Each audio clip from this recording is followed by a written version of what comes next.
여러분, 믿기 힘든 소식 하나 전해드리겠습니다. 작년 중동에서 역대 최대 규모의 무기 입찰이 있었습니다. 무려 450억 달러, 우리 돈으로 65조 원이 넘는 초대형 계약이었습니다. 당연히 미국이 가져갈 거라고 모두가 예상했습니다. 세계 1위 방산 강국 아닙니까? 그런데 결과가 발표되는 순간 미국 방산업계가 발칵 뒤집혔습니다. 과연 무슨 일이 벌어진 걸까요? 지금부터 그 충격적인 사연 들어보겠습니다. 시작하기 전 구독과 좋아요, 그리고 댓글로 우리의 대한민국을 응원해주세요. 안녕하세요. 저는 맥스 카터라고 합니다. 미국 국방부 그러니까 펜타곤에서 28년 동안 방산 수출 분석관으로 일해왔습니다. 제 업무는 단순합니다. 미국 무기가 해외에서 얼마나 팔리는지, 경쟁국들은 어떻게 움직이는지 분석하는 일이었지요. 28년이면 적지 않은 세월입니다. 그동안 수많은 계약을 지켜봤고 미국이 지는 모습은 거의 본 적이 없었습니다. 그런 제가 작년에 처음으로 충격을 받았습니다. 28년 경력 동안 단 한 번도 느껴보지 못한 감정이었습니다. 일의 시작은 중동발 소식이었습니다. 사우디아라비아가 대규모 방산 입찰을 발표했다는 정보가 펜타곤에 들어왔습니다. 규모가 어마어마했습니다. 450억 달러, 우리 돈으로 환산하면 65조 원이 넘는 금액이었지요.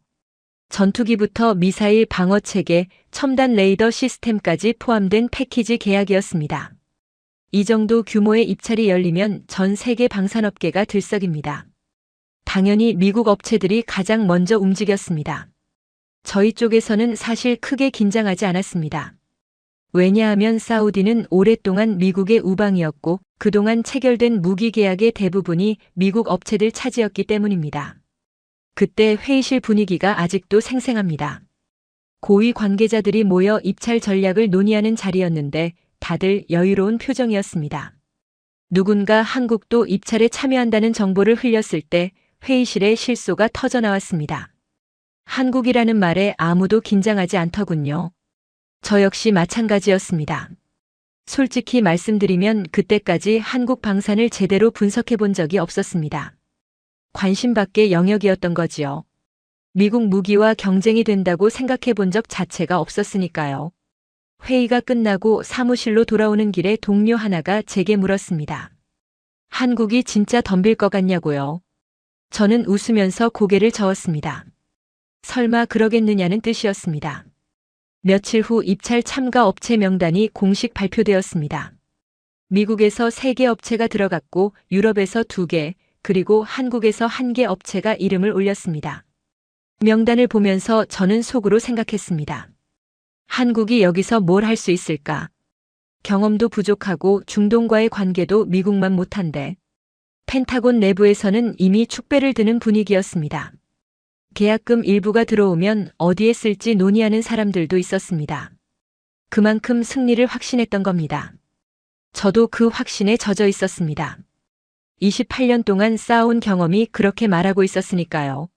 미국은 세계 최강의 방산 국가이고 사우디는 우리의 오랜 파트너이며 한국은 그저 신참에 불과하다. 이 공식이 틀릴 리가 없다고 믿었습니다. 하지만 그 확신이 얼마나 어리석은 것이었는지 저는 곧 깨닫게 됩니다. 입찰 마감일이 다가오면서 이상한 소문이 하나 들려왔습니다. 사우디 국방부 관계자들이 한국 업체 시찰을 다녀왔다는 이야기였습니다. 처음에는 대수롭지 않게 넘겼습니다. 형식적인 절차겠거니 했지요. 그런데 시찰을 다녀온 사우디 측 반응이 심상치 않다는 후문이 계속 들려왔습니다. 그제서야 저는 처음으로 한국 방산에 대한 자료를 찾아보기 시작했습니다. 그리고 깜짝 놀랐습니다. 제가 몰랐던 사이에 한국이 엄청나게 성장해 있었던 겁니다. 자료를 뒤지면서 저는 눈을 의심했습니다. 한국의 방산 수출 실적이 지난 5년 사이에 5배 넘게 뛰어올라 있었습니다. 폴란드에 전차와 자주포를 대량으로 수출했고 노르웨이와 루마니아에서도 계약을 따냈더군요. 유럽 한복판에서 미국과 독일을 제치고 한국이 무기를 팔고 있었던 겁니다. 그때까지도 저는 반신반의했습니다. 유럽 쪽 소규모 계약은 그렇다 치더라도 사우디처럼 큰 시장에서는 다를 거라고 생각했지요. 사우디는 수십 년간 미국 무기를 써왔고 정비 시스템도 미국 체계에 맞춰져 있었으니까요. 새로운 나라 무기로 바꾸려면 천문학적인 전환 비용이 들 텐데 설마 그런 모험을 하겠느냐는 생각이었습니다. 입찰 마감이 지나고 결과 발표일이 다가왔습니다.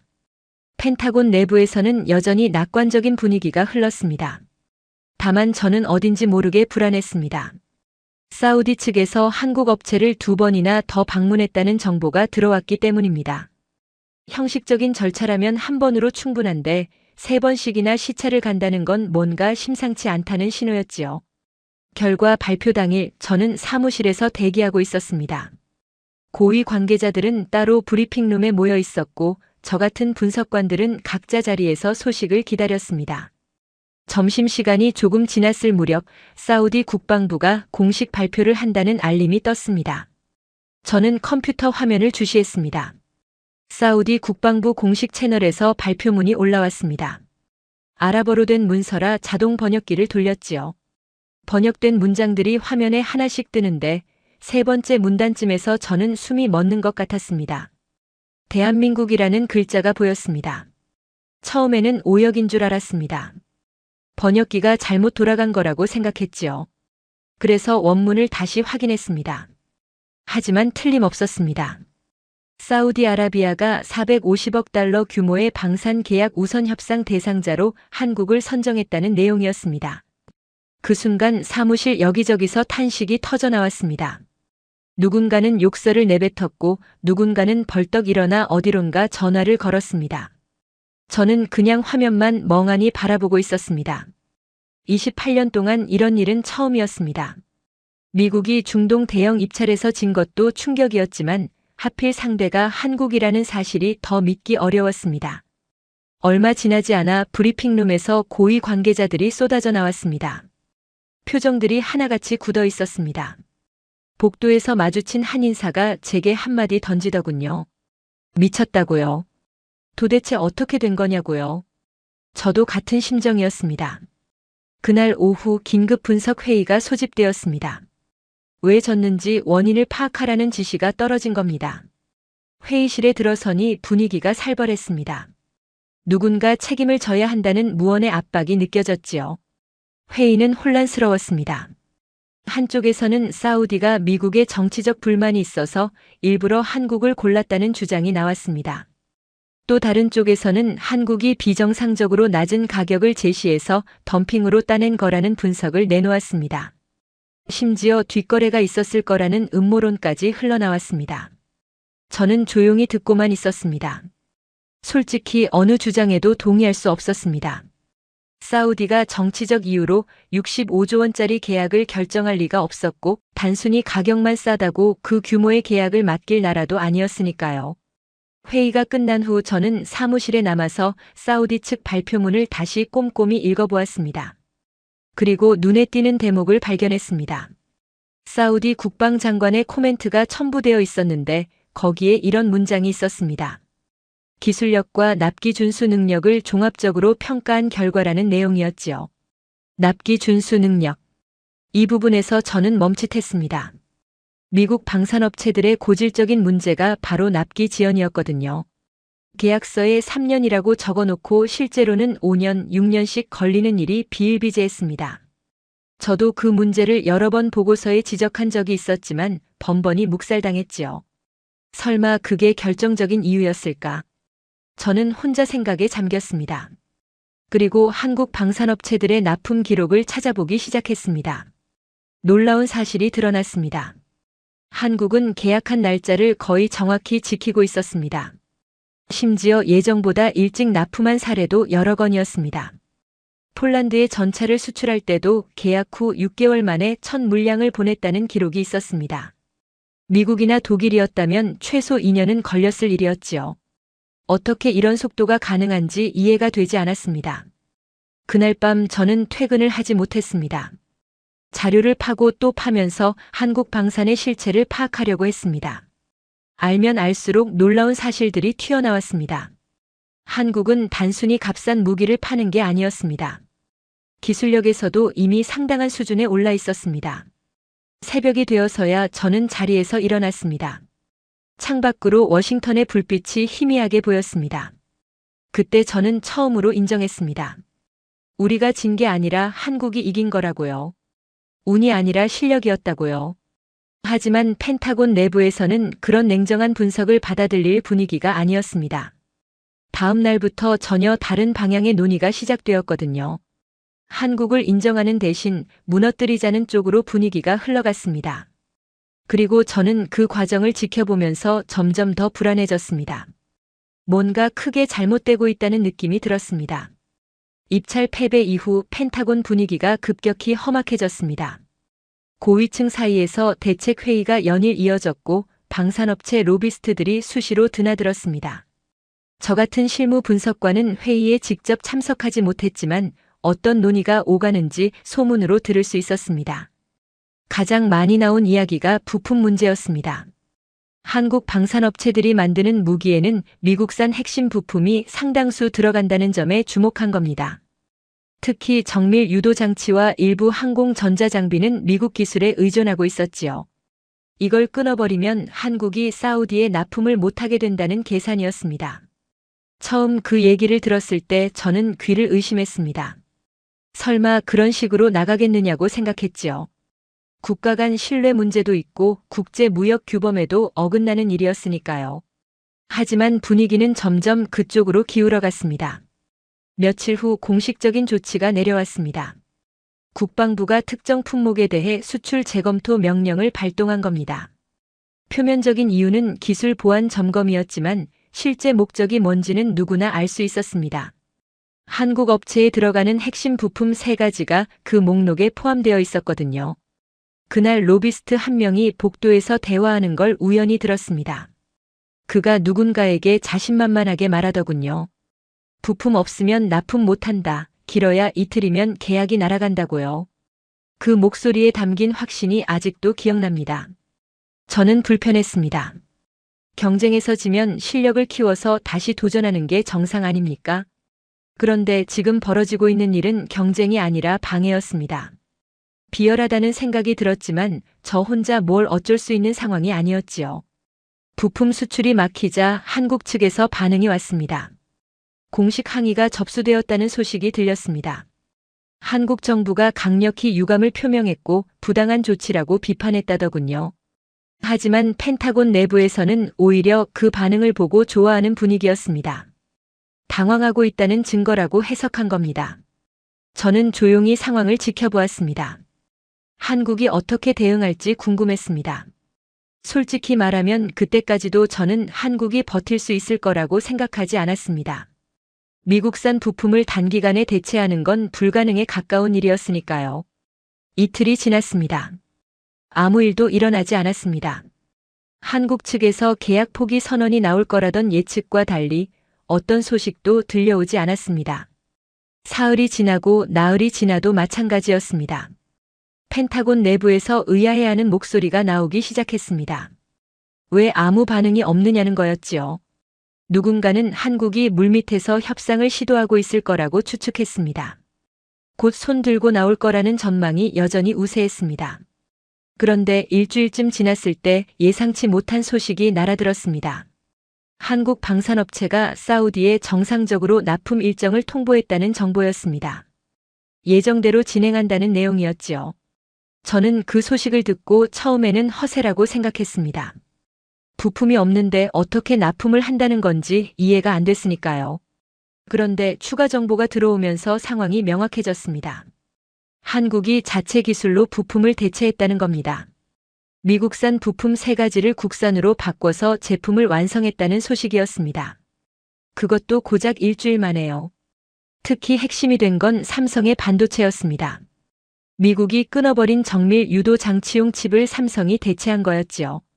나중에 알게 된 사실인데 삼성은 이미 몇 년 전부터 이런 상황을 대비해왔다고 합니다. 미국이 언제든 부품을 무기로 쓸 수 있다는 걸 알고 있었던 겁니다. 그래서 자체 기술 개발을 꾸준히 진행했고 창고에 대체 부품까지 쌓아두고 있었습니다. 저는 믿을 수가 없었습니다. 미국산 정밀 유도 장치를 대체하려면 최소 2년은 걸린다는 게 업계 상식이었거든요. 설계부터 다시 해야 하고 테스트도 수십 번 거쳐야 하고 인증 절차도 밟아야 합니다. 그런데 일주일 만에 끝냈다고요? 나중에 알게 된 사실이지만 한국은 이미 오래전부터 부품 국산화를 준비하고 있었다고 합니다. 미국이 언제든 이런 식으로 나올 수 있다는 걸 예상했던 거지요. 그래서 미국산 부품에 대한 대체품을 꾸준히 개발해왔고 창고에 재고까지 쌓아두고 있었습니다. 그러니까 우리가 부품을 끊으면 한국이 무너질 거라고 계산할 때 한국은 이미 만반의 준비를 마친 상태였던 겁니다. 이틀이면 끝난다고 장담했던 사람들의 얼굴이 어떻게 변했는지 상상이 가시겠지요. 펜타곤 내부에 충격이 퍼졌습니다. 부품 공급 중단이라는 카드가 완전히 무력화되어 버린 겁니다. 더 큰 문제는 따로 있었습니다.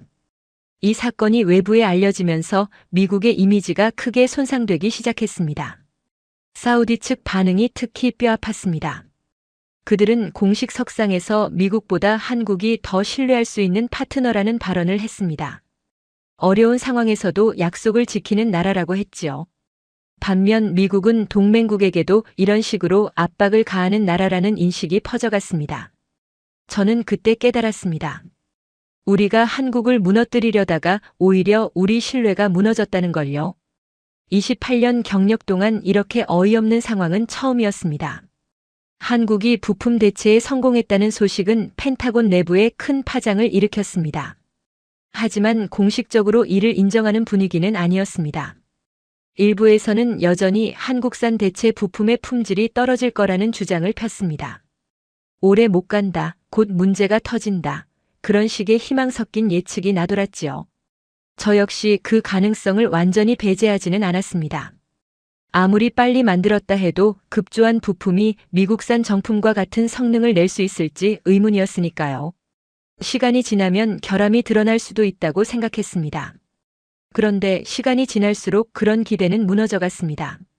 한국이 사우디에 첫 물량을 납품한 후 사우디 측에서 품질 테스트를 진행했다는 소식이 들려왔습니다. 결과는 예상을 완전히 뒤엎는 것이었습니다.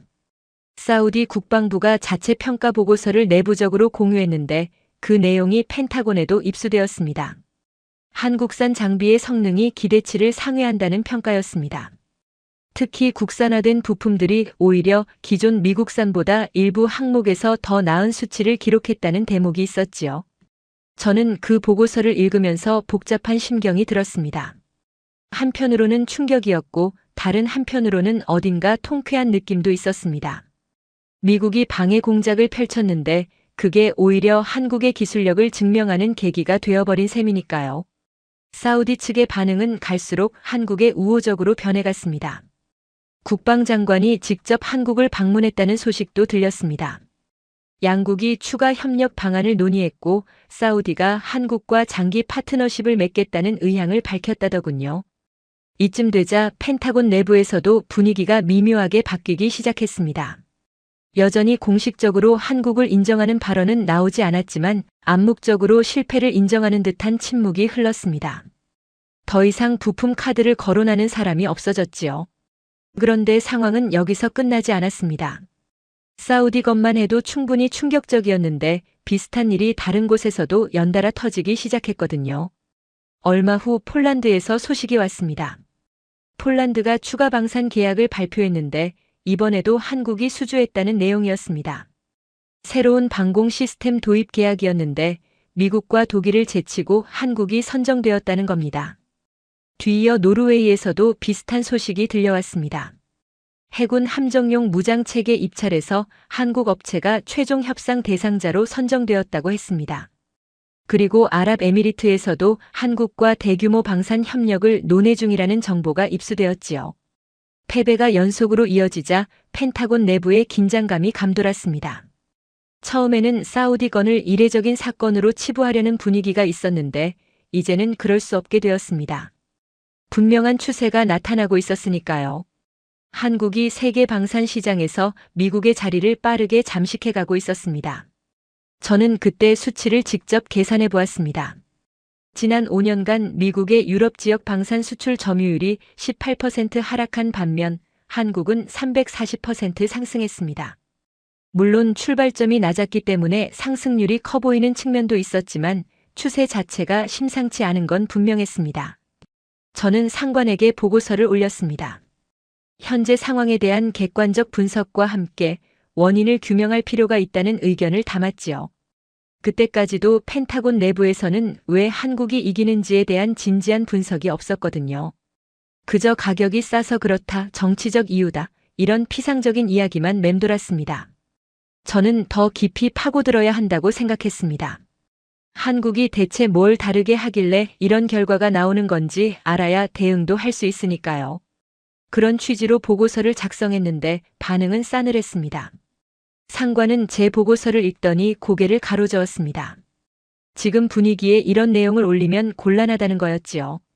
한국을 진지하게 분석하자는 건 곧 한국을 인정하자는 얘기로 들린다는 겁니다.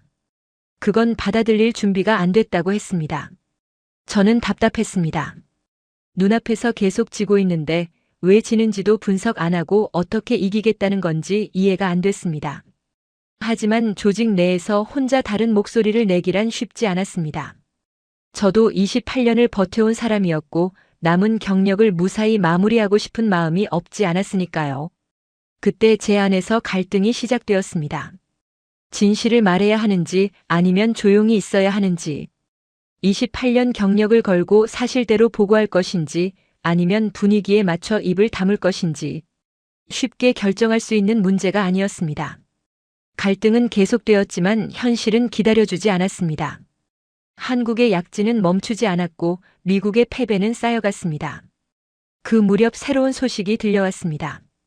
동유럽의 한 국가가 대규모 방공망 현대화 사업을 발주했는데 최종 후보에 미국과 한국만 남았다는 정보였습니다. 이번만큼은 미국이 이길 거라는 전망이 우세했습니다. 그 나라와 미국의 군사 협력 관계가 깊었고 이미 미국산 무기를 상당량 보유하고 있었으니까요. 저도 이번에는 미국이 이길 수 있을 거라고 조심스럽게 기대했습니다. 연패를 끊을 기회가 될 수 있다고 생각했지요. 그런데 결과는 또 한국이었습니다. 그 나라가 한국 업체를 최종 파트너로 선정했다는 발표가 났을 때 펜타곤 내부의 탄식이 흘렀습니다. 이제는 놀랍지도 않다는 듯한 체념 섞인 반응도 있었습니다. 저는 그때부터 본격적으로 자료를 모으기 시작했습니다. 한국의 진 입찰건들을 전부 추려서 공통점을 분석해 보았지요. 패배 원인을 찾아야 한다는 생각이 간절해졌습니다. 분석 결과는 명확했습니다. 미국이 진 이유는 크게 세 가지로 압축되었습니다. 첫째는 납기였습니다. 미국 업체들은 계약 후 물량 인도까지 평균 3년 이상 걸렸습니다. 반면 한국은 1년 이내에 첫 납품을 완료하는 경우가 대부분이었지요. 빠르면 6개월 만에 인도한 사례도 있었습니다. 둘째는 맞춤형 대응이었습니다. 미국 업체들은 기존 제품을 그대로 팔려고 했습니다. 구매국이 특정 요구사항을 제시하면 안 된다고 거절하거나 추가 비용을 요구했지요. 반면 한국은 고객이 원하는 대로 설계를 바꿔주었습니다. 심지어 계약에 없던 요청도 가능하면 들어주었다더군요. 셋째는 가격이었습니다. 물론 한국이 미국보다 저렴한 건 사실이었습니다. 하지만 단순히 싸기만 한 게 아니었습니다. 가격 대비 성능, 이른바 가성비에서 한국이 압도적이었던 겁니다. 그 같은 돈을 내고 더 많은 걸 얻을 수 있다면 당연히 그쪽을 선택하겠지요. 이 세 가지를 종합하면 결론은 하나였습니다. 한국은 고객이 원하는 걸 주고 미국은 자기가 팔고 싶은 걸 판다는 것이었습니다. 시장 경쟁에서 누가 이길지는 뻔한 일이었지요. 저는 이 분석 결과를 정리해서 내부 보고서로 작성했습니다. 이번에는 상관에게 먼저 보여주지 않고 직접 고위 관계자 회의에서 발표할 기회를 요청했습니다. 여러 차례 거절당했지만 끈질기게 매달렸습니다. 마침내 기회가 왔습니다. 방산 수출 전략 점검 회의가 열렸는데 거기서 15분간 브리핑할 시간을 받은 겁니다. 저는 철저히 준비했습니다. 감정을 빼고 오직 숫자와 사실만으로 이야기하려고 했지요. 회의 당일 저는 단상에 섰습니다. 20명쯤 되는 고위 관계자들이 자리하고 있었습니다. 긴장은 되었지만 해야 할 말은 해야 한다고 스스로를 다독였습니다. 저는 최근 2년간 미국이 한국에 진 주요 입찰건을 나열했습니다. 사우디, 폴란드, 노르웨이, 루마니아, 아랍에미리트. 하나씩 열거할 때마다 회의실 분위기가 무거워지는 게 느껴졌습니다. 그 다음 패배 원인 분석을 발표했습니다. 납기 맞춤형 대응, 가격. 세 가지 요인을 설명하면서 구체적인 수치를 제시했지요. 미국 평균 납기 38개월, 한국 평균 납기 11개월. 이런 식으로요. 발표를 마치고 질의응답 시간이 되었습니다.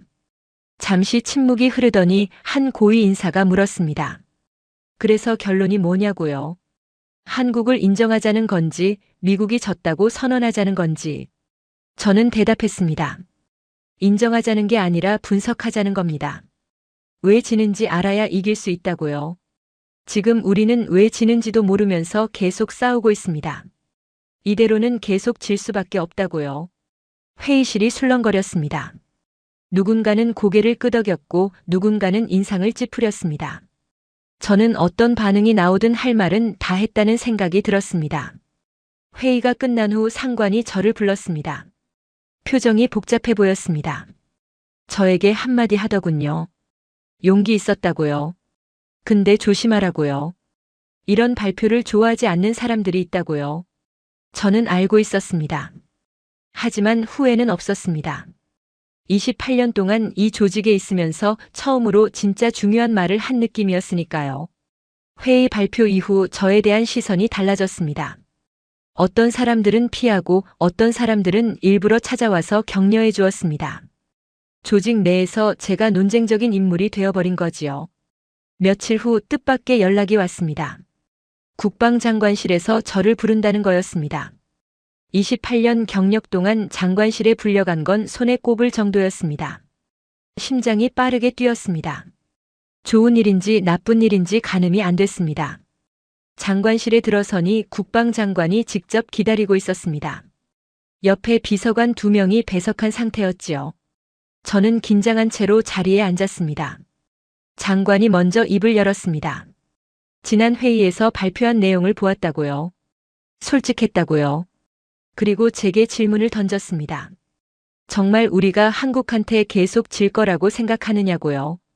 저는 잠시 생각한 후 대답했습니다. 지금 방식대로면 그렇다고요. 하지만 바꾸면 달라질 수 있다고요. 장관이 고개를 끄덕이더니 한 가지를 요청했습니다. 제대로 된 분석 보고서를 작성해달라는 거였습니다. 왜 한국이 이기고 있는지, 미국이 뭘 잘못하고 있는지, 어떻게 바꿔야 하는지 전부 담아서요. 그 보고서를 대통령에게까지 올릴 예정이라고 했습니다. 저는 놀랐습니다. 이렇게 될 줄은 예상 못했거든요. 하지만 주저하지 않았습니다. 하겠다고 대답했습니다. 28년 경력의 마지막을 이 일에 걸어보자는 생각이 들었습니다. 그 후 석 달 동안 저는 보고서 작성에 매달렸습니다. 다른 업무는 전부 미뤄두고 이것만 파고들었습니다. 자료를 모으고 수치를 분석하고 전문가들을 인터뷰했습니다. 한국 방산의 성공 비결을 파헤칠수록 놀라운 사실들이 나왔습니다. 그들은 단순히 싸게 파는 게 아니었습니다. 철저하게 고객 중심으로 움직이고 있었습니다. 고객이 뭘 원하는지 먼저 물어보고 그에 맞춰서 제품을 바꿔주는 방식이었지요. 반면 미국 업체들은 어땠습니까? 우리 제품이 최고니까 그대로 사라는 태도였습니다. 고객의 요구는 무시하고 납기는 늦추고 가격은 올리고 갑의 위치에서 내려올 생각을 안 했던 겁니다. 보고서를 쓰면서 저는 점점 분명해지는 결론 하나에 도달했습니다. 한국을 방해할 게 아니라 배워야 한다는 것이었습니다. 그들이 왜 이기는지 인정하고 그 방식을 벤치마킹해야 한다는 결론이었지요. 석 달이 지나 보고서가 완성되었습니다. 총 120페이지 분량이었습니다. 하지만 저는 첫 페이지 첫 줄에 가장 공을 들였습니다. 대통령까지 올라가는 보고서라면 첫 줄이 가장 중요하다고 생각했거든요. 그 한 줄이 전체를 요약해야 했습니다. 고민 끝에 저는 이렇게 썼습니다. 대한국 압박 전략은 완전히 실패했습니다. 우리의 신뢰만 무너졌습니다. 이제는 배워야 합니다. 보고서를 제출하고 나서 저는 어떤 반응이 올지 기다렸습니다. 솔직히 걱정이 되었습니다. 미국이 한국에게 배워야 한다니 이런 내용이 고위층에서 받아들여질지 확신이 없었으니까요. 며칠 후 장관실에서 다시 연락이 왔습니다. 보고서를 잘 읽었다고요. 그리고 예상치 못한 말을 하더군요. 국방장관이 직접 대통령에게 브리핑했는데 대통령이 충격을 받았다고요. 대통령이 제 보고서 첫 줄을 읽고 한참 동안 아무 말도 못했다고 합니다. 그러다가 물었다고요. 이게 사실이냐고요. 장관이 그렇다고 대답하자 대통령이 깊은 한숨을 쉬었다더군요. 그 후 일이 빠르게 진행되었습니다. 방산 정책 전면 재검토 지시가 내려왔습니다. 한국을 압박하는 방식에서 협력하는 방식으로 전환하라는 기조가 잡혔습니다. 제 보고서 한 줄이 정말로 변화를 만들어낸 겁니다. 28년 경력 동안 이런 경험은 처음이었습니다. 보고서가 휴지통으로 직행하는 일에 너무 익숙해져 있었거든요. 방산업계에서도 난리가 났습니다. 대형 업체 임원들이 펜타곤에 항의하러 왔습니다. 한국에게 배우라니 말이 되느냐고요. 하지만 이번에는 펜타곤이 밀리지 않았습니다. 대통령까지 결심한 사안이었으니까요. 저는 그 과정을 지켜보면서 묘한 감정을 느꼈습니다. 28년 동안 조용히 분석만 하던 제가 마지막에 이런 일에 관여하게 될 줄은 몰랐습니다. 후회는 없었습니다. 오히려 이제야 제대로 된 일을 했다는 뿌듯함이 있었지요. 정책 전환이 발표되자 내외부에서 다양한 반응이 나왔습니다. 언론에서는 미국이 방산 전략을 전면 수정한다는 기사가 쏟아졌습니다. 일부에서는 한국에 굴복한 거 아니냐는 비판도 있었지요. 하지만 저는 달리 생각했습니다. 굴복이 아니라 현실 인정이라고요. 잘못된 길을 고집하는 것보다 바꾸는 게 훨씬 용기 있는 결정 아닙니까? 비록 늦었지만 방향을 튼 것 자체가 의미 있다고 봤습니다. 정책 전환과 함께 인사 변동도 있었습니다. 한국을 압박하자고 강하게 주장했던 고위 인사 몇 명이 자리에서 물러났습니다. 부품 수출 중단을 주도했던 사람들이었지요. 그들의 퇴장은 새로운 방향이 확고해졌다는 신호였습니다. 저에게도 변화가 찾아왔습니다. 갑자기 바빠졌습니다. 여기저기서 자문 요청이 들어오기 시작했거든요. 한국 방산에 대해 가장 잘 분석한 사람이라는 평가가 생긴 모양이었습니다. 얼마 후 특별 임무가 주어졌습니다. 한국 측과의 협력 방안을 논의하는 실무 그룹에 참여하라는 지시였습니다. 미국이 직접 한국에 협력을 제안하기로 결정한 겁니다. 처음에는 어색했습니다. 불과 몇 달 전까지 미국은 한국을 압박하고 방해하려 했으니까요. 그런 우리가 이제 손을 내밀겠다니 한국 측에서 어떻게 받아들일지 걱정이 되었습니다. 협력 논의를 위해 양국 실무자들이 처음 만나는 자리가 마련되었습니다. 저도 그 자리에 참석했습니다.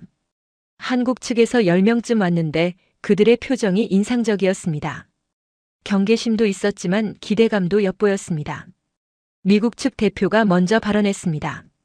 솔직히 인정하겠다는 말로 시작하더군요. 그동안 한국을 제대로 평가하지 못했고 잘못된 방식으로 대응했다고요. 앞으로는 동등한 파트너로서 협력하고 싶다고요. 한국 측 대표가 답변했습니다. 환영한다고요. 하지만 한 가지 분명히 해두고 싶다고요. 동맹이라는 이름으로 일방적인 요구를 받아들이는 관계는 원치 않는다고요. 상호 존중이 전제되어야 한다고요. 그 말이 가슴에 와닿았습니다. 몇 달 전 미국이 한국에 했던 짓을 생각하면 당연한 요구였습니다. 미국 측 대표가 고개를 끄덕이며 동의했습니다. 그렇게 첫 만남이 마무리되었습니다.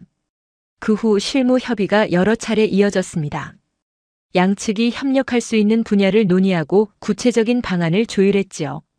생각보다 순탄하게 진행되었습니다. 한국 측이 과거 일에 대해 크게 트집 잡지 않은 덕분이었습니다. 저는 그 과정에서 한국 실무자들과 자주 대화를 나눴습니다. 궁금한 게 많았거든요. 어떻게 그렇게 빨리 납품할 수 있는지, 어떻게 고객 맞춤 설계가 가능한지 물어봤습니다. 한국 측 담당자 한 명이 이렇게 설명해 주었습니다. 우리는 안 된다고 말하는 법을 배운 적이 없다고요. 고객이 원하면 방법을 찾는다고요. 밤을 새우더라도요. 그 말을 듣고 저는 많은 걸 느꼈습니다. 미국 방산업체들은 어땠습니까? 안 된다는 말을 너무 쉽게 했습니다. 기존 규정에 없다, 설계 변경 불가다, 추가 비용 발생한다. 이런 식으로요. 고객 입장에서는 답답할 수밖에 없었겠지요. 협의가 진행되면서 구체적인 협력 모델이 윤곽을 드러냈습니다. 양국이 공동으로 차세대 무기 체계를 개발하고 제3국 시장에서 함께 수주 활동을 하는 방안이 논의되었습니다. 미국의 기술력과 한국의 실행력을 결합하자는 구상이었지요. 처음에는 미국 측 일부에서 반발이 있었습니다. 왜 굳이 한국과 손을 잡아야 하느냐는 거였지요. 하지만 현실적인 계산이 그런 반발을 잠재웠습니다. 혼자 계속 지느니 함께 이기는 게 낫다는 판단이었습니다. 최종적으로 양국은 포괄적 방산 협력 양해각서를 체결하기로 합의했습니다. 단순히 무기 사고 파는 관계가 아니라 기술을 공유하고 공동 개발하는 파트너십을 구축하자는 내용이었습니다. 서명식 날짜가 잡혔습니다. 저도 그 자리에 참석하게 되었습니다. 28년 경력의 마지막 공식 업무가 될 터였습니다. 서명식 당일 저는 이른 아침부터 준비했습니다. 정장을 빳빳하게 다려입고 28년 동안 모은 자료들을 한 번 더 훑어보았습니다. 오늘이 제 마지막 공식 업무라는 사실이 실감나지 않더군요. 행사장에 도착하니 이미 많은 사람들이 모여 있었습니다. 양국 정부 관계자들, 방산업체 임원들, 언론인들까지. 분위기가 사뭇 엄숙했습니다. 불과 몇 달 전까지 서로 으르렁거리던 양측이 같은 테이블에 앉아 있다는 게 묘한 느낌이었지요. 서명식이 시작되었습니다. 양국 대표가 나란히 앉아 서류에 사인을 했습니다. 플래시가 터지고 박수가 쏟아졌습니다. 역사적인 순간이라는 말이 여기저기서 들렸습니다. 저는 한쪽에 서서 그 광경을 지켜보았습니다. 복잡한 감정이 밀려왔습니다. 여기까지 오는데 참 많은 일이 있었구나 하는 생각이 들었습니다. 사우디 입찰에서 충격을 받았던 날, 부품 수출 중단이라는 비열한 결정을 지켜봤던 날, 처음으로 진실을 말하기로 결심했던 날. 그 모든 순간이 스쳐 지나갔습니다. 서명식이 끝난 후 리셉션이 열렸습니다. 저는 구석에서 음료를 마시며 사람들을 바라보고 있었습니다. 그때 누군가 다가왔습니다.